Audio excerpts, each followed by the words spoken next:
Hey, how's it going? Welcome to another Wilhelm the Esoteric video. So for today, we're going to be talking about catastrophizing.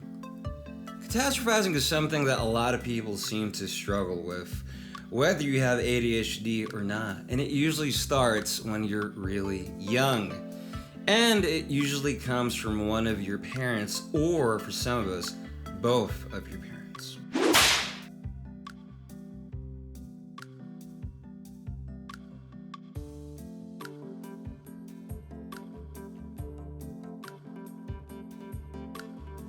So, catastrophizing, what is it? Catastrophizing is when your mind is preoccupied or worried about something. When you are anxious about something, perhaps something that's upcoming, a bill, a date, a job interview, a college exam, a high school exam, whatever it may be. And what ends up happening is sometimes we end up building these scenarios in our mind that are not necessarily true. Worst case scenarios, if you will. And you just start piling on worst case scenarios. I'm gonna fail. I'm gonna become poor. I'm gonna lose my house. My partner is gonna leave me. I'm gonna lose my car. My car is gonna be stolen. My house is gonna be gone, and etc., etc., etc. The problems just keep building. So what ends up happening is when you're young, if you have a parent that constantly catastrophizes and piles on worries and anxieties and worst case scenarios, that's gonna get passed on to you more than likely. Because what that is generational trauma. A parent doesn't show you how to control your emotion and sit you down sometimes when you're young, and they don't tell you, hey, it's gonna be okay. Let's process this. What are you anxious about? Okay, cool. Let's see what we can do. Let's see what steps we can take to resolve the first part of the problem. And then we'll jump to the next part of the problem. So that's an ideal scenario. A lot of us didn't have parents like that. So what ends up happening is if our parents don't model that for us, we grow up to be adults that don't know how to do that. And because of that, we pile on these worst case scenarios. Let's say we got multiple things coming up in a week or in a month, right? So we assume worst case scenario for scenario A, B, C, and D. And our mind is in a whirlwind of a tornado of negative thoughts and anxiety. And then we just feel like everything is gonna fail and we're not gonna come through. Because we got so many thoughts that are over consuming our mind, and we don't know how to regulate that. We don't know how to control the onflow of thoughts. This happens to people whether they have ADHD or not. So when you have ADHD, and especially when you have trauma, the catastrophizing and the whirlwind tornado of thoughts can definitely become a little rather extreme, if you will.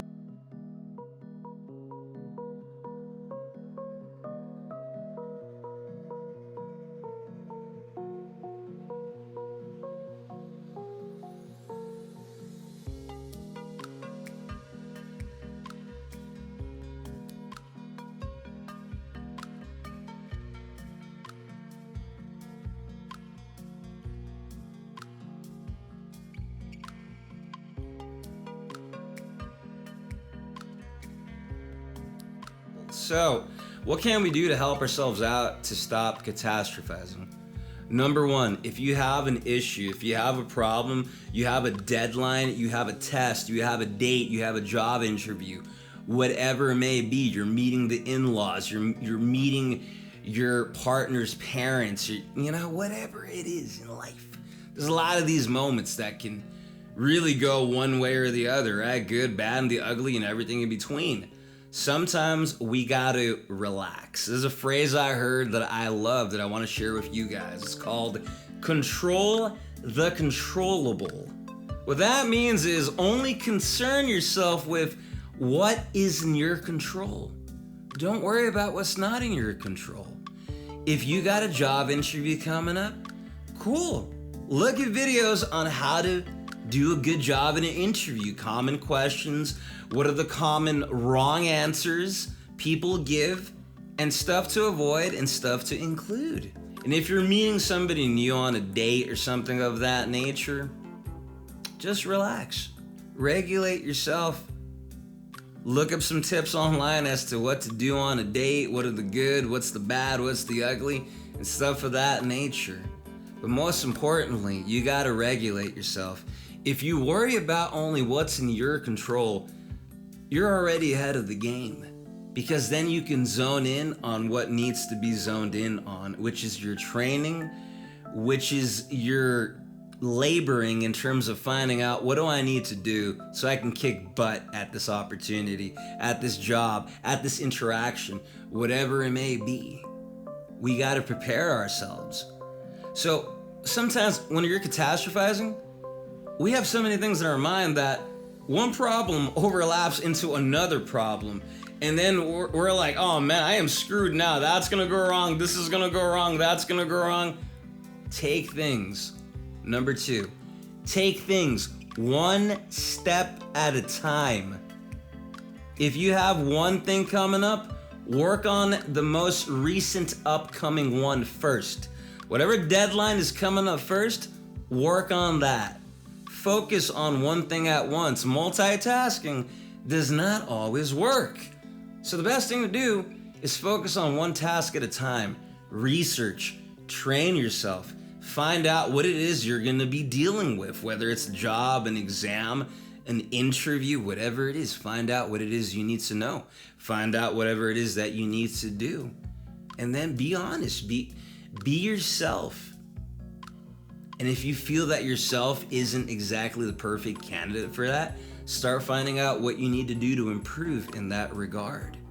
So, work on yourself. Work on the details of what you need to do. And if remembering to follow up on the details of what you have difficulty with, this is when we can use our notes app on our phone. We can use alarms on our phone, reminders, visual reminders, a whiteboard, post-it notes, whatever it is. And then to add on to that, consider this 2A, if you will. Break down the steps into chunks, into easier to digest pieces, because you're not going to get everything done all in one day or all in 1 hour or a few hours. And those of us with ADHD, we hyper-focus, but we had other things to do. Dissect the steps into smaller chunks for yourself. It's going to make it easy on you. And you know what's going to help regulate your brain and your mind? Is to write down and keep up with what you're doing. If today all you got done is signing up for something, cool, that's an accomplishment in and of itself. So take things one step at a time as you're building up. If you try to take on everything at once, you're gonna overwhelm yourself. Knock out the task and the goal one step at a time. If you can't accomplish the whole goal in 1 day, in 1 hour, or whatever, or 1 week even, take it on one step at a time. Break it down into smaller chunks if you can't do big parts of it all at once. And 3, if you have these things all written down, you can see an order of what it is that you need to do. Because if you cannot focus on what it is that you need to do, that's when your mind gets messy. And that's when the anxiety, like a lightning rod, it just kind of starts going from one thing to another. So, focus on one thing at a time. Try not to jump from project to project or step to step. I know with ADHD, for some of us, it can be a little difficult, right? But hey, we got to give it a shot. We got to find out how to, motivate ourselves and how to focus on just one task. I'm going to be making a video on how to motivate yourself and stay on task when you have ADHD. But this can be difficulty for neurotypicals as well, people without ADHD. Because our mind and our anxiety can make us just go from one thing to another, and then we feel like we don't progress at all. So writing down the things that we're working on and how far we're getting through them is going to be helpful to put our mind at ease. So we can look at our notes and be like, I am working on this. I am following up. Cool, I can take a break with this part. I can maybe add a little more work in this part. And then you'll feel a sense of calm and ease because your mind will be like, oh, you're doing something about it. So for some of us with trauma though, it can get a little more difficult. This is where step 4 comes in. We have to regulate ourselves. How do we regulate ourselves? Many different ways. Deep breathing. Breathe in through the nostrils. Hold it for a good 5 seconds. Little hole in the mouth. Breathe out. Do that for a few minutes. And if you want to take it to that next level, when you breathe out through the mouth, think of a word. Think of a word that brings you to your happy place, from your childhood or from whenever. It can be a funny word, a happy word, something that makes you feel a sense of comfort and ease and maybe even laughter. If you do that while you're breathing and you practice breathing in through the nose, breathing out through the mouth, and saying that word internally as you're breathing out through that little hole in your mouth, you're training your brain to just thinking of that word is going to regulate you. But you got to do this consistently, daily, weekly. If you do that, you're going to be able to regulate yourself a lot better, but it takes a lot of practice. Another one I'd tell a lot of my clients to do is the chest tapping technique. Now, some of us from certain cultures, our parents used to do this to us when we were younger to help us regulate our emotions sometimes. So this is something we can do as adults too. So you get the top part of your hand right underneath where the fingers start.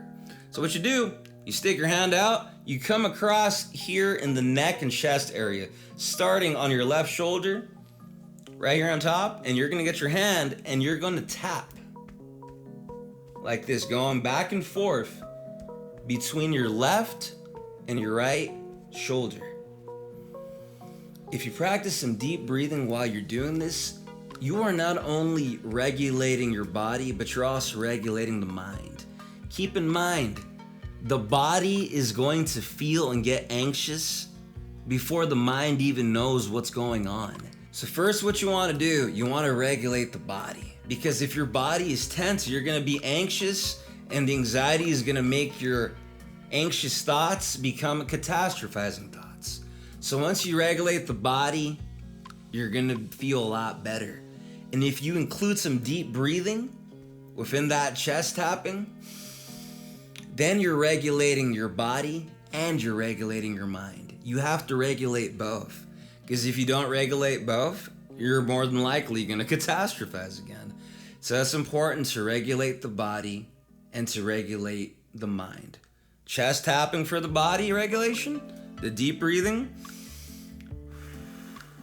for the mental regulation. You have to do both of them.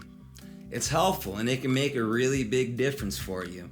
These are techniques that I utilize with my clients, techniques that I myself use, and I've seen great results with them. So I wanted to share them with you guys as well. So hopefully you guys can find some assistance in utilizing these.